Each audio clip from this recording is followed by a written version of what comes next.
Hello, good morning friends. তো উইকেন্ডসে বেরিয়ে পড়লাম কোণার্কে। আর এটা পুরী বাইপাস রোড ধরে টোল ট্যাক্স থেকে একদম বাঁদিকে আর কি। একদম ইজি রাস্তা, একটু এগিয়ে গিয়ে আমরা সিঙ্গেল রোডই পেয়েছি। তো অনেক যে কাজ চলছে, খুব শীঘ্রই ডাবল রোড হয়ে যাবে আর কি।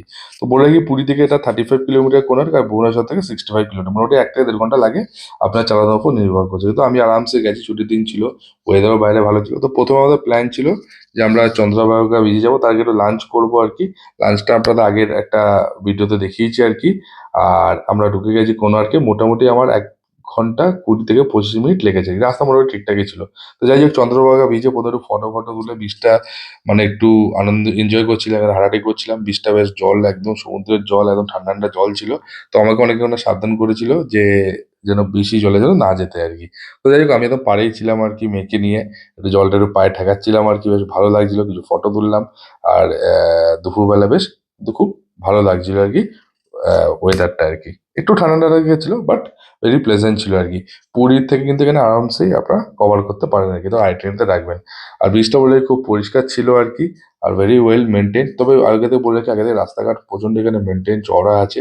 গাড়ি নিয়ে এখানে অনায়াসে আসতে পারেন, এখানে গাড়ি রাখারও এখানে ব্যবস্থা আছে আর কি। তো এরপর আমাদের গন্তব্যস্থল হলো গিয়ে কোনার্ক সান টেম্পল, যার জন্য আসা আর কি। তো আমরা মন্দিরের কাছাকাছি পার্কিং পেয়ে গেছিলাম আর কি। তো ঢুকেই আমি স্ক্যান কোড দিয়ে অনলাইনে 35 টাকা করে টিকিট করে নিয়েছিলাম আর কি। তো এটা খুব সুবিধা আর কি, ইজিলি এটা হয়ে যায় আর কি। তো এটা আপনারা এলে এটাও ট্রাই করবেন, এবং ম্যানুয়াল ওভার দ্য কাউন্টারও টিকিট আছে আর কি, যেমন আপনাদের চয়েস থাকবে। তো যাই হোক, কোণার্ক সম্বন্ধে কিছু বলবো। কোণার্ক সূর্য মন্দির 1255 খ্রিস্টাব্দে পূর্ব গঙ্গা বংশের রাজা প্রথম নরসিংহ দেব কর্তৃক উড়িষ্যার কোণার্ক নির্মিত একটি বিশ্ববিখ্যাত স্থাপত্য। সূর্য দেবতার উদ্দেশ্যে নিবেদিত এই মন্দিরটি 12 জোড়া চাকা এবং 7টি ঘোড়া সম্বলিত একটি বিশাল রথের আকার তৈরি। এটি কলিঙ্গ স্থাপত্য শৈলীর নিদর্শন এবং বর্তমানে একটি ইউনেস্কো বিশ্ব ঐতিহ্যবাহী স্থান। সময়ের সাথে সাথে মন্দিরের প্রধান অংশ গর্ভগৃহে ধ্বংস হয়ে গেলেও বর্তমানে জগমোহন নৃত্য হল টিকে আছে। কথিত আছে মন্দিরের চূড়ায় একটি শক্তিশালী চুম্বক ছিল, যা জাহাজের দিক পরিবর্তন করে দিত।